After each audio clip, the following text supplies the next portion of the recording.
Sim, sim, sim, vai começar. Mas calma. Apesar de estarmos no mês do carnaval, o que vai começar agora é o podcast do Oiapoque ao Chuí. A gente tá aqui. Do Oiapoque ao Chuí, a gente tá aqui. O podcast da Justiça do Trabalho. A justiça vai onde o povo está. Eu sou Ednei Martins, estou usando óculos, tenho cabelos encaracolados de terno azul, camisa branca e gravata vermelha. E eu também estou aqui, eu sou Natália Pianegonda, sou uma mulher loira, branca, uso óculos de armação branca também e hoje visto uma roupa vermelha e também de cores claras, calça e blazer de cor clara. Este é o nosso podcast da Justiça do Trabalho, onde vamos debater o universo trabalhista, as ações, interações, atitudes, decisões e tudo mais do mundo da Justiça do Trabalho no Brasil. Vamos falar de direitos de empregados e empregadores, demandas de trabalhadoras e trabalhadores, assuntos que estão pipocando no Brasil e no mundo que são relacionados ao trabalho.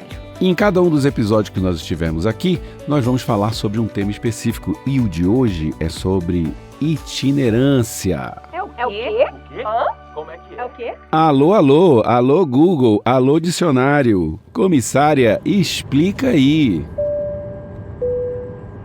Itinerância, termo com origem no latim, cujo significado está relacionado com o ato de se deslocar constantemente, de percorrer itinerários, de viajar.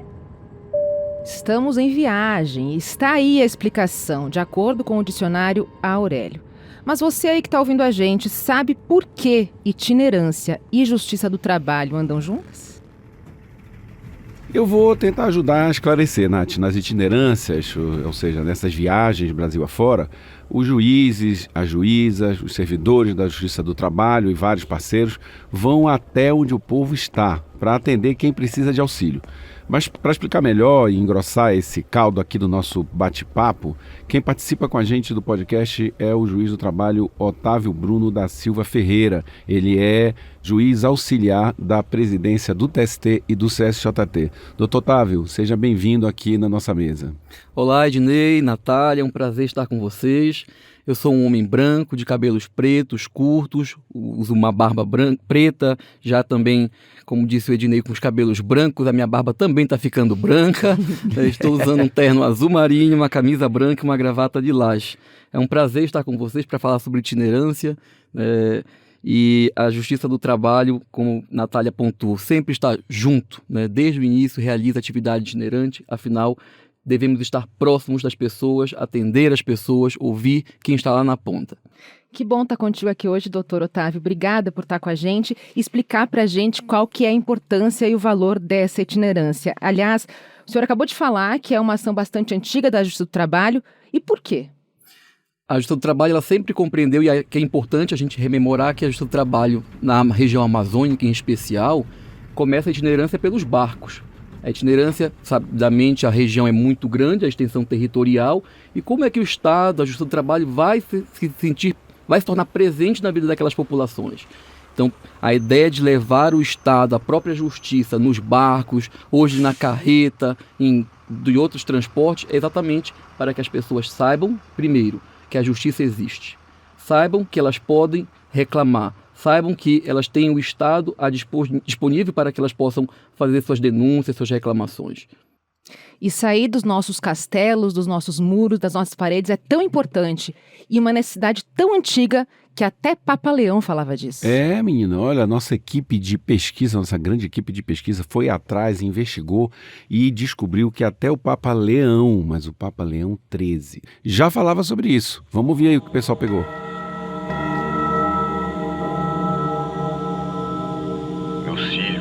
A justiça não pode ser um castelo de portas fechadas. Ela deve ser peregrina, deve caminhar nas estradas de terra, navegar os rios e bater à porta do humilde. A itinerância é o sopro de dignidade que leva a lei onde a esperança muitas vezes esqueceu de chegar.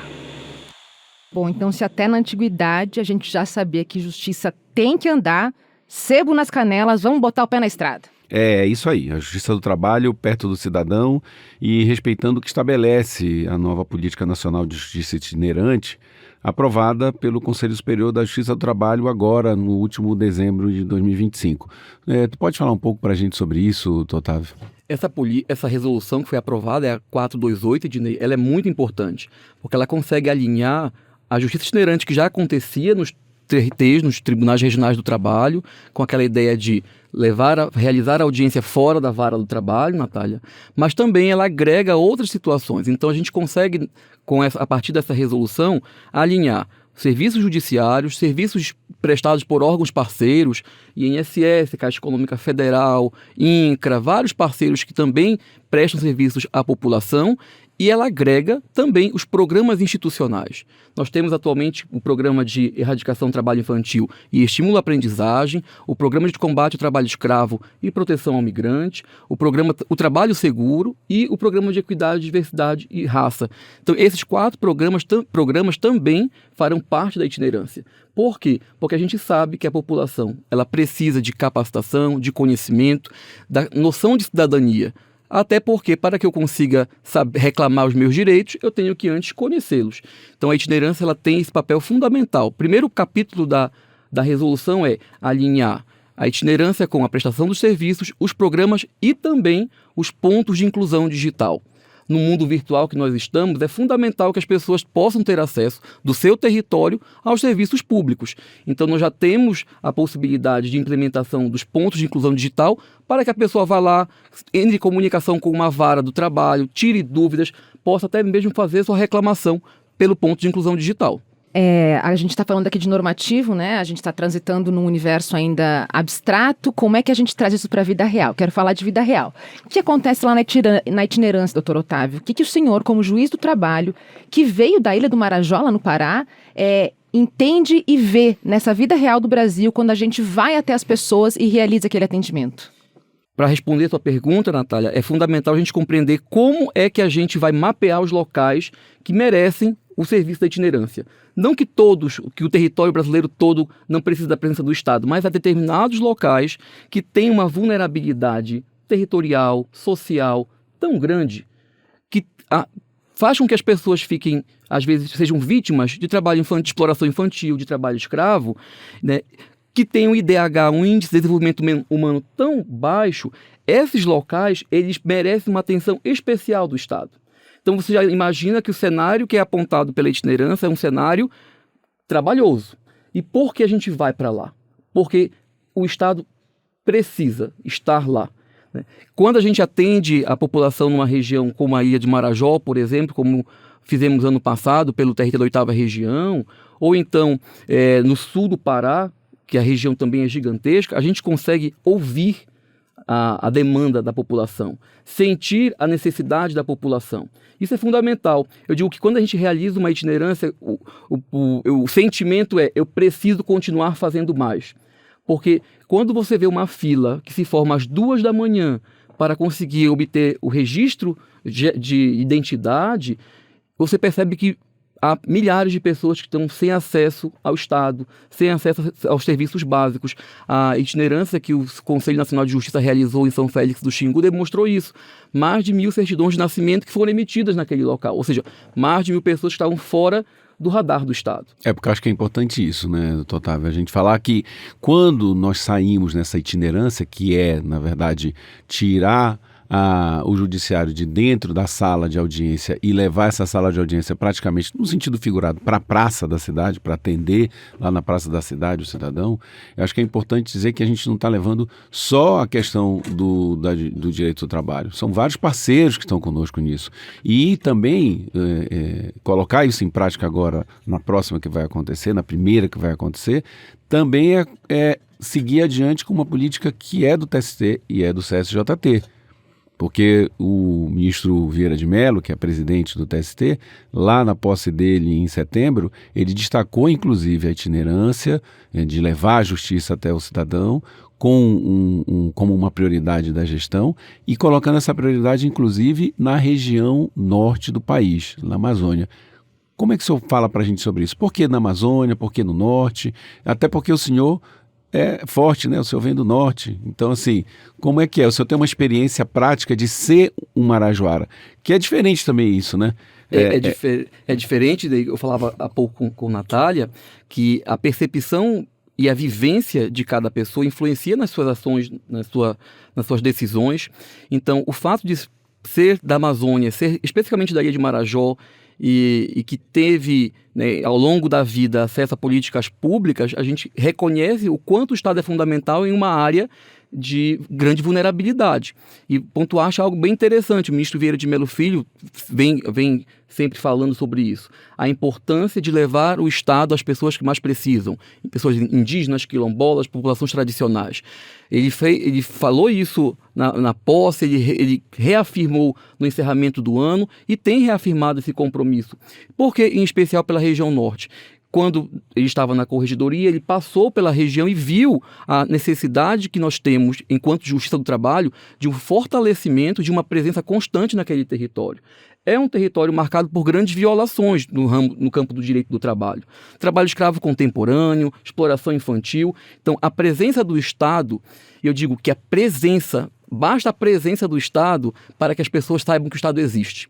Um exemplo claro disso é em uma itinerância em Floresta do Araguaia, por exemplo, no sul do Pará. Não havia um órgão público, exceto Justiça do Trabalho, na itinerância naquele período. E as pessoas, por mais que nós não tivéssemos uma certa competência para determinada matéria, sentiram a presença do Estado. E a partir daí começaram a fazer as suas reclamações, as suas denúncias. Então, a ideia é levar o Estado para que a população saiba que o Estado existe, que o Estado pode ser acionado quando elas precisarem. E a importância dos parceiros nisso? Os parceiros são fundamentais, né? Sem a Justiça do Trabalho, ela é a grande indutora desse processo. Então é ela que convida os parceiros para que eles acompanhem. Mas são todos parceiros, órgãos, pessoas que estão empenhados e reconhecem que é fundamental que o Estado seja presente para que as pessoas tenham acesso à cidadania. Então, parceiros que vão realizar tanto emissão de documento, quanto prestar serviços, orientações, esses parceiros, eles estão, eu diria, um ponto fundamental. A gente já identifica uma série, e a ideia da itinerância, por que é bacana? Porque a pessoa vai lá e consegue passar por vários parceiros, vários serviços no mesmo dia.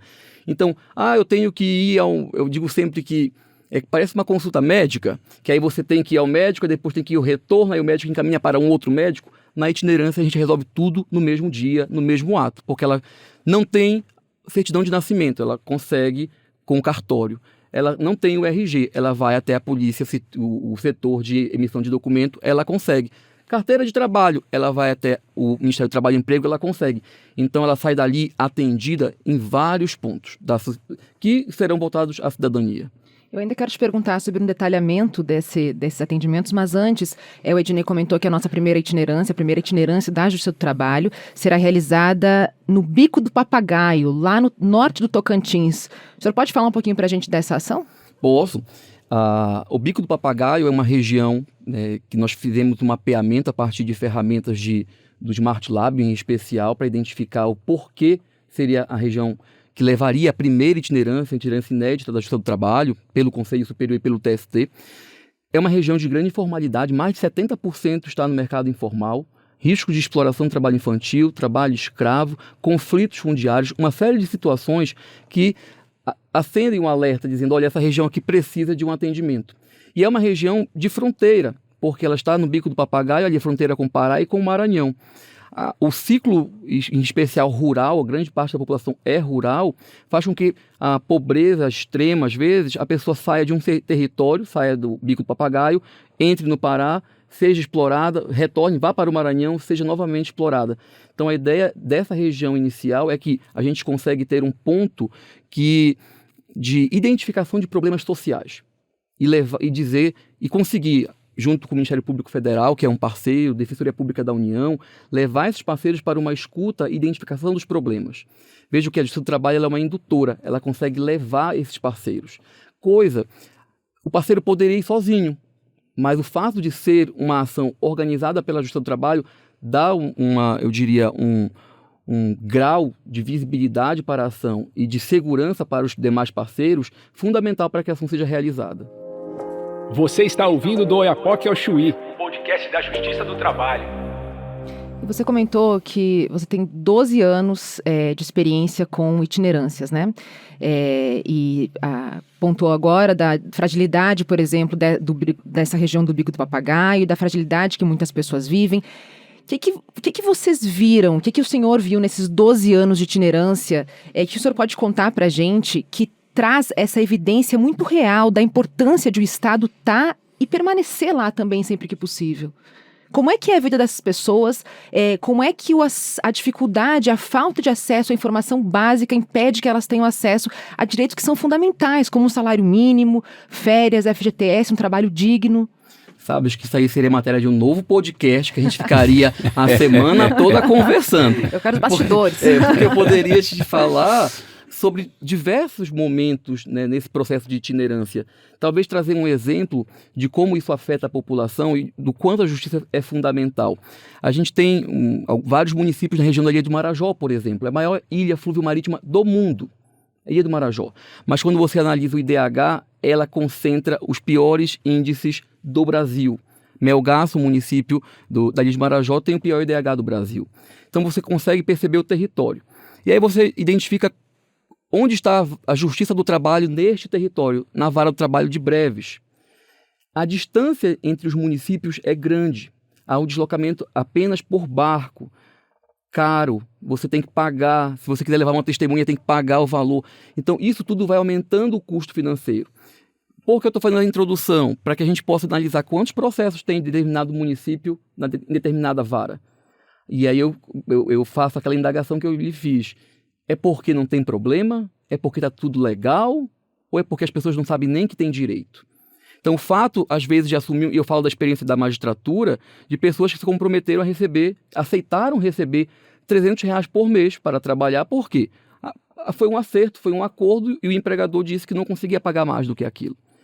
Se a pessoa sabe que aquele é um direito indisponível, que é o salário mínimo, ela aceitaria? Então, a presença do Estado leva esse conhecimento, leva essa orientação de que as pessoas conseguem ter acesso ao conhecimento básico do direito do trabalho, por exemplo.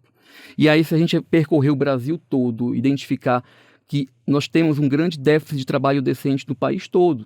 Claro que em determinados pontos do território há um grau de, eu diria que uma hipervulnerabilidade. Além daquela vulnerabilidade padrão, tem uma agravada. Pessoas com deficiência, idosos, crianças, é um público que tem uma vulnerabilidade agravada em virtude da sua própria condição. Então, quando o Estado chega, o Estado se faz presente. Então, eu diria que o retorno da população de receber o serviço é maravilhoso. A sensação que eu diria para você sempre vamos continuar, sempre vamos fazer itinerância, porque esse é o papel do Estado. Agora, doutor Otávio, assim, eu acho que é importante a gente primeiro ver uma coisa. Essa história da justiça itinerante, quando ela chega numa determinada região como essa que o senhor está falando, são lugares fragilmente colocados pelos próprios índices que eles mostram. Primeiro, uma coisa que eu acho que é interessante dizer é o seguinte: essa resolução a 428 do Conselho Superior da Justiça do Trabalho, ela vale para o Brasil inteiro. A gente está aqui falando muito sobre o Pará, locais do Pará, Marajó e tudo, mas é porque a gente tem, inclusive, já vai ouvir algumas pessoas de lá falando sobre isso. Agora, toda a Justiça do Trabalho no Brasil inteiro vai fazer itinerância, porque veja só, o nosso podcast aqui é do Oiapoque ao Chuí, a gente está aqui. Então, assim, a Justiça do Trabalho no Brasil, nesse ano de 2026, com essa resolução, vai rodar o Brasil? Exatamente, Dinei. Essa experiência retratada da região norte é só o gancho para dizer que o Brasil todo, a Justiça do Trabalho do Brasil todo, com a resolução que foi aprovada em dezembro do ano passado, vai realizar a itinerância Brasil afora. E para isso, os tribunais do trabalho terão que se programar, apresentar um calendário, as varas do trabalho, os fóruns vão apresentar o calendário para a corregedoria vai validar esse calendário e depois vai encaminhar para cá. Nós teremos aqui pelo Conselho Superior um calendário anual com registro das itinerâncias do Brasil todo. E isso será divulgado no site que está sendo construído exatamente para espelhar a organização e o alinhamento dessa itinerância. Todos, os juízas do trabalho podem realizar a itinerância. E agora, com a resolução, há, eu diria, um fundamento normativo. Mas isso já estava na Constituição, que a Justiça também vai implementar a Justiça itinerante. Isso também já estava na resolução do CNJ, na 460, que os tribunais do trabalho também implementarão Justiça itinerante. Qual é o diferencial, então, da resolução do Conselho Superior da Justiça do Trabalho? Aqui a itinerância é obrigatória para o Brasil todo. E aqui ela alinha o PID, o Ponto de Inclusão Digital, e os programas institucionais. Itinerância não é visita do Estado, não é local para tirar foto, para dar... A itinerância é reconhecer que uma população precisa de atendimento, levar o maior número possível de órgãos e serviços e levar os programas institucionais. Nós temos programas no Brasil todo. Os 4 programas institucionais citados, eles estão capilarizados nos 24 regionais. Então, se eles conseguem acompanhar a itinerância, realizar uma ação, uma capacitação ou até mesmo um projeto de caráter permanente naquela comunidade que faça com que altere o nível de trabalho, de renda, de trabalho decente, isso já é um ganho maravilhoso. Então, acho que o fundamental dessa itinerância é essa possibilidade. E um ponto bem interessante é a possibilidade que nós temos de intercâmbio de magistrados e também a possibilidade de realizar itinerância em território no qual, em tese, eu não teria competência. Ah, que interessante isso. Então, assim, o magistrado pode atuar, inclusive, numa jurisdição que não é especificamente a sua. Exatamente, porque como a jurisdição é muito ampla, a gente consegue identificar, por exemplo, a sede da vara muito distante daquele local. Mas tem um outro regional, um outro tribunal do trabalho que está bem próximo à fronteira, que tem uma vara mais próxima. Então, por meio de cooperação judicial, este território pode ser atendido por uma vara do trabalho, até mesmo de outro regional que esteja mais próxima. Isso vai pela eficiência administrativa e econômica. A gente tem, então, a possibilidade de um atendimento mais próximo do cidadão, sem um custo, com redução de custo. Então, é a eficiência e a efetividade da jurisdição. Nessa atuação agora da Justiça do Trabalho no Bico do Papagaio, nós teremos participação de outros regionais, além do 10, porque essa região, essa jurisdição do Bico do Papagaio é Tocantins e a jurisdição é do TRT 10, né? Isso. A jurisdição é do TRT 10, ele é o nosso grande parceiro nessa construção da primeira itinerância. Mas também temos o apoio do TRT da 16ª região, né? Porque a itinerância ela se constrói por várias frentes. Então, precisamos de apoio logístico, de segurança, de transporte, serviços. Então, sempre a ideia de cooperação com os tribunais, com as varas, para que a gente consiga ter o maior número possível em um atendimento organizado. Então, o TRT 16 e até mesmo o TRT da 8ª região estão sendo parceiros no fornecimento de produtos e insumos para a itinerância. E quer ver como é importante esse trabalho todo? A gente tem um áudio que foi gravado da Regina Palheta. Ela é moradora de Soure, lá no Pará, e o relato dela, que é um relato forte, ele traz um pouco dessa realidade de como o Estado tem que estar lá, tem que ouvir essas pessoas e poder atuar, levar informação e tomar providências para poder resolver as situações que são encontradas. Vamos ouvir a Regina Palheta. Tem muita gente que precisa aqui em Soure. Trabalho aqui, bem dizer, trabalho de escravo nessa cidade, não tem como aonde recorrer, entendeu? Então tem muita gente que trabalha, a gente trabalha aqui de carteira olha, eu trabalhei no quiosque ali 6 meses. Saí de lá, a mulher disse que eu podia, ainda fui agredida pela filha dela e ela ainda disse que eu podia procurar meus direitos se eu quisesse, que ela falava comigo na frente da justiça. Olha, é importante a gente ouvir, né? A gente ouvir, na verdade, a gente está aqui falando no estúdio, mas é lá na ponta que a gente consegue perceber o efeito que isso dá. Assim, Soure é uma cidade no Marajó, como a gente está falando bastante, e do outro lado, atravessando ali o rio, tem a cidade de Salvaterra, onde também a Adriana Gonçalves foi uma das pessoas atendidas. Ela é mãe de 2 filhos e ela aproveitou a presença da Justiça do Trabalho, veja só, para fazer a primeira identidade das crianças. Saí feliz com o resultado de ter conseguido tirar a primeira identidade deles. Fornecimento de carteira de identidade, que é um dos serviços mais requisitados, o senhor falou, né, doutor Otávio?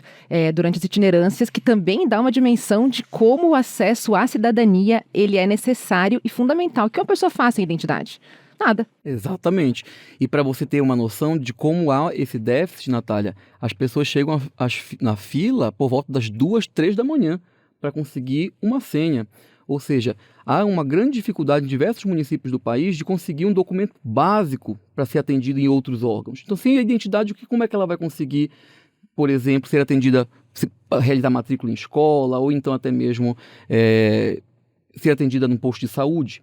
Então, é fundamental que a gente tenha e consiga levar esse parceiro para que as pessoas tenham acesso a essa documentação. E aí, como é que é? A pessoa que quer buscar esse tipo de atendimento, que tipo de documento ela leva? Quando ela quer relatar uma situação que ela enfrenta de dificuldade no trabalho, na relação de trabalho, o que ela faz?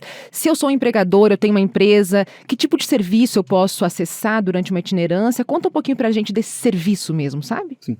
A itinerância, é interessante esse ponto, porque ela está ali para atender a população, empregado, empregador, pessoas sem vínculo, todas as pessoas que tenham dúvidas, por exemplo, sobre direitos trabalhistas, sobre como conduzir uma situação no campo do direito do trabalho, podem se deslocar até a itinerância para sanar essas dúvidas. Os serviços, a depender do serviço prestado, a pessoa tem que levar uma documentação prévia. Então, se eu vou querer, por exemplo, ter acesso à emissão de RG, eu preciso levar minha certidão de nascimento, boa, né, sem rasuras, porque também é uma outra situação. Mas se eu não tenho a certidão em estado legível, eu terei o cartório também ali para que eu possa conseguir obter esse documento. A Caixa Econômica vai levar todos os serviços que ela consegue, a Caixa vai levar o caminhão para o local, para que ela consiga atender o maior número possível de pessoas. O Ministério do Desenvolvimento Agrário vai levar a ouvidoria agrária para ouvir exatamente o papel da escuta. Eu preciso ouvir a população. Então, nós temos diversos serviços e a população vai conseguir ser atendida por todos eles. Isso é muito interessante. E até mesmo o casamento. Então, quem ainda não casou e queira casar, no dia 8, domingo, dia 8 de fevereiro, nós teremos um casamento comunitário que encerra a itinerância. Os serviços serão prestados no período de 4 a 7 de fevereiro, mas no dia 8 nós teremos o casamento para encerrar com uma grande alegria, celebrando. E por que o casamento? O casamento também tem o papel fundamental de proteção à infância. Então a gente também alinhou esse papel, esse ideal de que é fundamental que as pessoas... Casar é caro, divorciar é mais caro ainda. Então, se a gente consegue levar esse serviço de forma gratuita para a população que gostaria, mas que ainda não teve condições, isso aí a gente vai conseguir realizar o sonho de muitas pessoas naquele local. Essa itinerância, ela está ficando igual novela, né? Porque ela sempre acaba a novela em casamento ou em nascimento. Então, fique atento que pode ser que esteja criança nascendo nesse período lá também. A gente registra. Tem cartório lá. Faz o registro. E casa. É para a família toda. É para a família toda. Só lembrando que esses são serviços da itinerância do Bico do Papagaio. Cada itinerância vai ter um perfil e uma série de serviços que vão ser construídos com parceiros regionais nos estados, né? Isso, porque a itinerância, para que a gente possa ter um alcance efetivo, a gente tem que ouvir a comunidade. A gente não parte de fora para dentro. Tanto que a itinerância do Bico do Papagaio, houve uma precursora, né, formada por vários colegas, para que a gente ouvisse a comunidade, reunisse com todas as pessoas que estão naquela situação, serviços públicos e também a sociedade civil, para entender a demanda. E aí a gente volta para o TST, para o Conselho, para alinhar o projeto de acordo com a demanda que foi apontada pela comunidade. A itinerância, para que ela seja efetiva, ela precisa refletir a demanda social. A gente teve mais uma participação do Márcio Coutinho. Ele é morador da cidade de Capitão Poço, também no Pará, que experimentou um pouco o serviço de uma itinerância da Justiça do Trabalho. Vamos ouvir. Olha, o atendimento daqui foi muito bom, muito ótimo mesmo, né? Tá ajudando muitas pessoas, né, que tá precisando mesmo, necessitando. E graças a Deus é muito bom, tá muito bom mesmo. Aqui com o atendimento da carreta, a gente já tem um caminho certo, né, para correr atrás, né? Esse papo teve muito bom. A gente conseguiu ter um retrato de como funcionam as itinerâncias na Justiça do Trabalho, o que vai acontecer daqui para frente, que tipo de serviço as pessoas podem acessar, como é importante estar lá. E esse é o nosso primeiro podcast apenas, do Oiapoque ao Chuí. A gente está aqui. Que bom que a gente recebeu, doutor Otávio. Foi um prazer poder falar contigo. Não é, Ednei? Gente, deixa eu falar uma coisa. Acho que é importante a gente marcar, primeiro que essa tradução dessa palavra itinerância, depois é a gente ter aqui o Dr. Otávio, que é um magistrado não só experiente, mas disponível, está aqui. Ele não é à toa que ele está à frente coordenando essa ação, esse projeto da itinerância dentro do TST do SESI-JT. Então, agradecer muito o senhor estar vindo aqui com a gente. A ideia do nosso podcast aqui, do Oiapoque ao Chuí, a gente está aqui, é trazer sempre uma palavra que vai significar direitos. Então a gente começou aqui com itinerância e eu acho que a gente começou com um pé mais do que direito. A palavra está com o senhor para o senhor poder finalizar. Eu que agradeço o convite, Ednei, Natália. Eu digo que a itinerância é o grande guarda-chuva que abriga uma série de ações e projetos que tem a possibilidade de produzir um efeito concreto na comunidade. Isso é fundamental. Para quem está ouvindo, a Justiça do Trabalho, ela é, eu diria, a casa de proteção das relações de trabalho. Então, se você é empregado, empregador, se você tem dúvida, se você tem alguma situação que queira, né, relatar durante a itinerância, é um momento. Nós teremos diversos parceiros que poderão ouvir a demanda e, se for o caso, também registrar a reclamação trabalhista. Não tenham medo de buscar orientação, não tenham medo de buscar os seus direitos, se for o caso, seja na vara do trabalho, seja durante a realização da itinerância, seja no mundo virtual. Atualmente a gente pode utilizar também o mundo virtual para acessar a justiça. Claro que a gente precisa saber o que eu vou demandar e qual o direito que foi violado. Então nós estamos lá na itinerância por vocês, por todas as pessoas que estão na ponta, que precisam de atendimento do Estado. E por isso, né, claro, eu já faço um chamado para que todos e todas sejam... leve seu vizinho, leve sua família e para que nós tenhamos o atendimento do maior número possível de pessoas. Esse calendário todo das itinerâncias da Justiça do Trabalho vai estar disponível no site do TST, tst.jus.br, e com isso você vai poder acompanhar e até indicar, né, para quem você conhece, seus familiares, amigos, gente que você sabe que precisa para poder estar lá e acessar gratuitamente esses serviços tão importantes do Estado brasileiro. Informações também estarão nas nossas redes sociais, podem seguir, vamos fazer um hot site também só da itinerância. Quando você entrar lá vai ter todas as informações, dados, cronograma, fotos, recados e tudo mais. Otávio, muito obrigado, acho que é isso. A Justiça do Trabalho Itinerante é para você mesmo que está nos ouvindo, ribeirinho, indígena, morador de periferia, zona rural. Acompanhe as datas, os locais que essas itinerâncias vão acontecer. Se tiver qualquer dúvida, fique atento. Procure ônibus, van, ponto de inclusão digital. A Justiça do Trabalho agora ela é móvel, ela é digital, ela está com você. Muito bom, excelente primeiro do Oiapoque ao Chuí, a gente está aqui. Obrigada, doutor Otávio. Muito legal estar com você também, Ednei. Logo, logo a gente volta com mais um tema para desenrolar a sua vida profissional. Obrigada pela companhia de todos. Super obrigado, valeu galera aqui também da técnica, que tá todo mundo aqui feliz que a gente está retomando. E é isso, esse é o podcast do Oiapoque ao Chuí, a gente está aqui, os trabalhos técnicos de Rafael Feitosa e Vinícius Martins, supervisão técnica de Saulo Moraes, chefia de redação de Michele Chiapa. Eu sou o Ednei Martins, estive aqui com Natália Pianegonda e o Dr. Otávio Ferreira. A gente se vê no próximo programa. Valeu! Até lá! Até mais! Você ouviu do Oiapoque ao Chuí. A gente tá aqui, o podcast da Justiça do Trabalho.